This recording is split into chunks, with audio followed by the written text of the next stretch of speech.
Hello students, in continuation with motivational theories, today we are going to learn a theory of Douglas McGregor. The theory is called as theory X and theory Y. Douglas McGregor is a management thinker who has propounded these theories.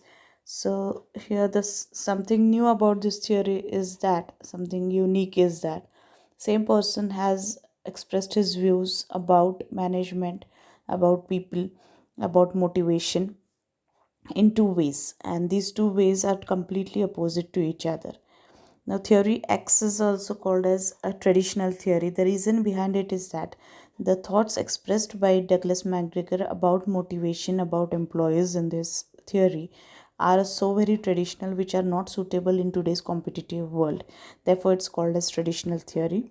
Okay, now what are the assumptions of this theory that we are going to see one by one? Now, according to Douglas McGregor, uh, these are the following things regarding employees and their mentality and the way this theory is a motivational theory which excludes the workers from the process of managerial decision making. That means it doesn't consider workers as an important part of organization, and they are kept away from decision making process. Okay, and the basic assumption of this theory is that workers would work only when they are forced to do so by scolding and punishment. So Douglas McGregor यांनी दोन theories दिलेल्या आहेत, theory X and theory Y. आणि या थिअरीबद्दलचं सगळ्यात महत्त्वाचं unique characteristic ज्याला आपण म्हणू, युनिक फीचर वैशिष्ट्य म्हणता येईल ज्याला, की एकाच व्यक्तीनं दोन दोन थिअरी दिलेल्या तर आहेतच, पण ह्या दोन थिअरीमध्ये मांडलेले विचार हे परस्पर विरोधी आहेत. Okay, that is the main unique feature of this theory. And this is the only one theory where one person has expressed his views about motivation in two very different ways. Right. आणि X थिअरीला traditional theory का म्हटलेलं आहे, तर ह्याच्यामध्ये जे विचार मांडलेले आहेत मॅग्रेगरने हे आजकालच्या काळामध्ये सुटेबल नाही आहे.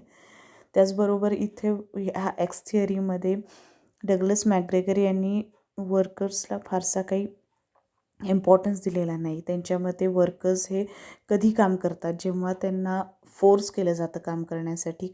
कशाने फोर्स केलं पाहिजे, तर रागवणे आणि पनिशमेंट दिलं तरच वर्कर काम करतात, अदरवाईज त्यांना काम करण्याची इच्छा नसते. ह्या बेसिक ॲझम्पशनवर ही थिअरी पूर्ण बेस्ड आहे. Okay, so one by one let us see the assumptions of X theory.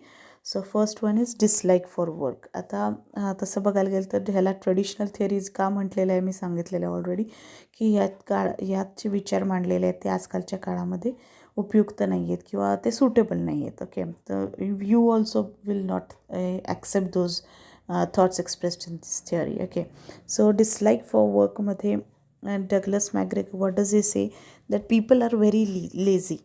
They do not have any interest in doing work, and so they keep on avoiding the work. They'll give some excuse, one or the other excuse to avoid work, and they always keep on searching one or the other reason to avoid it. Okay, this is what Douglas thinks in X theory. आता म्हणजे काय, dislike for work म्हणजे लोकांना, वर्कर्सला कामाबद्दल कुठलीही आवड नाही आहे, कुठलाही इंटरेस्ट नाही आहे, कुठलंही लायकिंग नाही आहे, आणि लोकंही खूप आळशी असतात. त्यांना कुठल्याही कामामध्ये इंटरेस्ट नसतो आणि काम कसं टाळता येईल एवढंच ते बघत असतात. अशा टाईपचा विचार त्यांच्या फर्स्ट पॉईंटमध्ये आहे. सेकंड आहे fear alone can force action. Fear म्हणजे काय, तर भीती. So Douglas thinks that a person will work only when he knows that he will be faced with harmful consequences for not working. Fear of punishment, scolding is the only means to make people work and achieve the desired objective. So what does Douglas think that लोक कधी काम करतात, जेव्हा त्यांना कळतं की काम न केल्याचे दुष्परिणाम काय होतील. म्हणजे जर तुम्ही एखाद्या वर्करला काम सांगितलं असेल तर तो ते काम करत नाही, पण जेव्हा त्याला कळतं की आपण काम न केल्यामुळं आपल्याला सपोज पनिशमेंट मिळणार आहे, एखादा फाईन चार्ज होणार आहे, किंवा आपल्या बॉस आपल्याला खूप ओरडणार आहे, हे सगळ्या गोष्टीची जर माहिती असेल तरच तो माणूस काम करतो. अशा टाईपचं डगलसला वाटतं की लोकांची मेंटॅलिटी अशी आहे. सो त्यांना असं वाटतं की वर्कर्सला जोपर्यंत तुम्ही कुठली तरी भीती दाखवत नाही, कसली भीती? तर काय पनिशमेंट देण्याची, फाईन चार्ज करण्याची, प्रमोशन नाकारण्याची असेल, ओरडण्याची असेल, ही कुठली ना कुठली तर भीती दाखवल्याशिवाय लोक काम करत नाही. हा त्याचा अर्थ आहे सेकंड पॉईंटचा. Fear alone can force action. Next आहे dislike for responsibility. According to Douglas, a worker hates to accept the responsibility. He can be motivated only when he is made aware of harmful consequences for not working. Means what? As you can see from last 2 points, Douglas has expressed his negative attitude towards worker. What does he say? That worker hates to accept the responsibility. काम करायला तर त्याला आवडतच नाही, पण responsibility, जबाबदारी घ्यायला सुद्धा वर्करला आवडत नाही. मग कधी मोटिवेशन मिळतं वर्करला काम करण्यामध्ये? जेव्हा वर्करला कळतं की आपण काम केलं नाही तर आपल्याला शिक्षा होईल, आपल्याला पनिशमेंट होईल, आपल्याला कुणीतरी ओरडेल, रागवेल.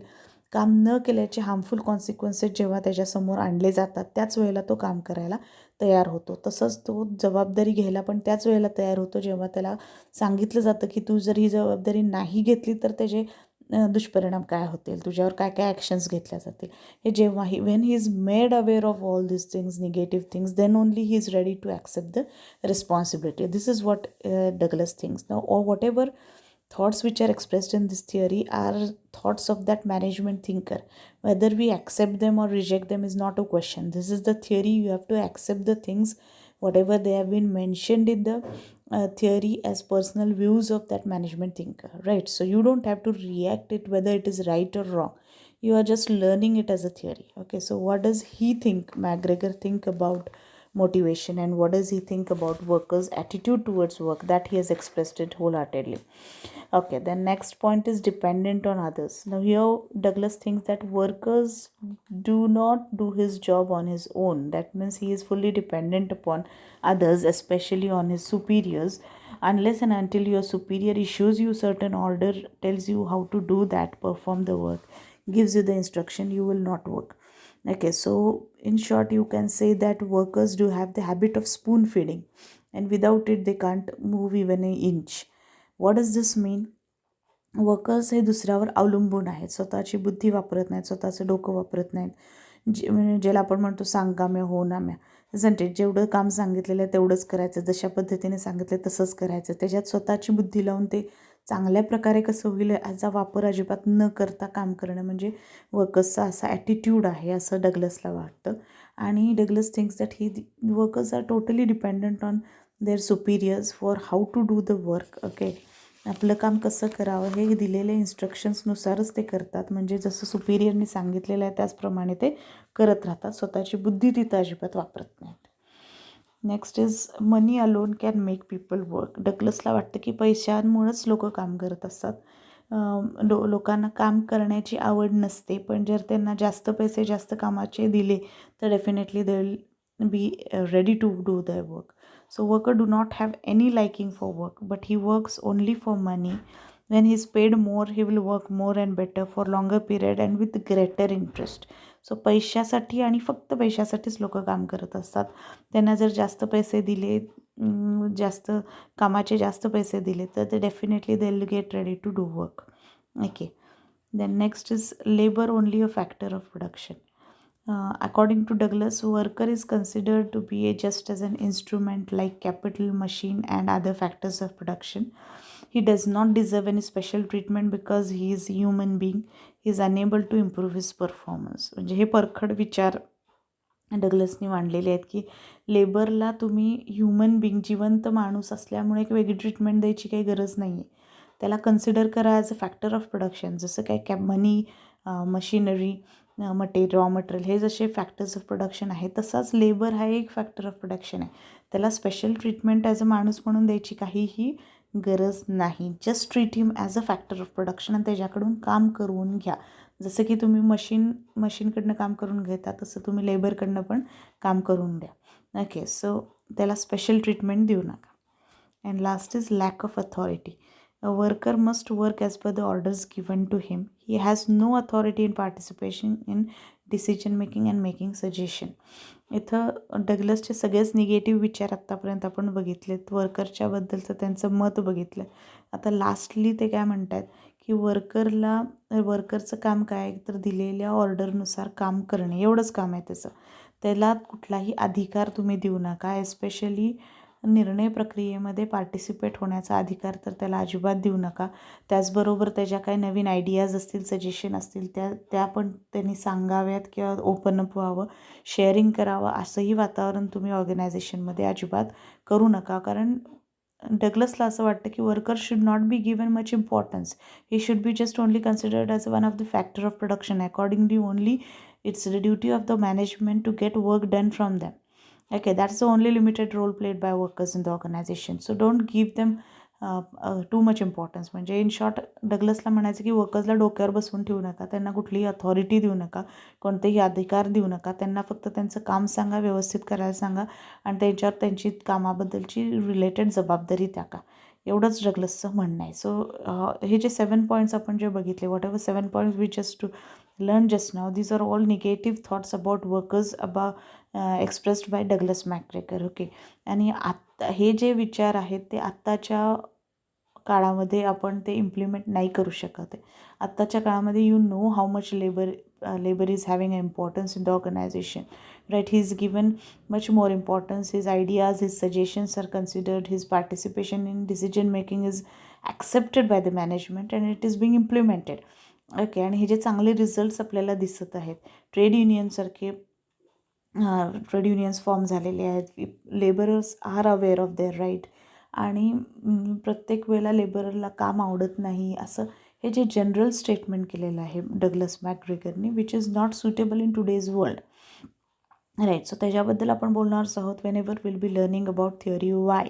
कारण थिअरी वाय ही टोटली अपोजिट आहे थिअरी एक्सच्या, and that is called as modern theory.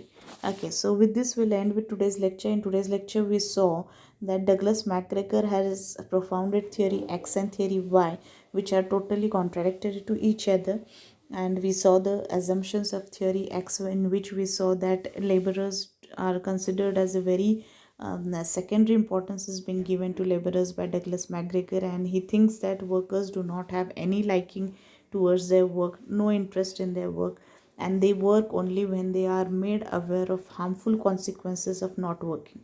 Okay, and they should be considered only as a factor of production.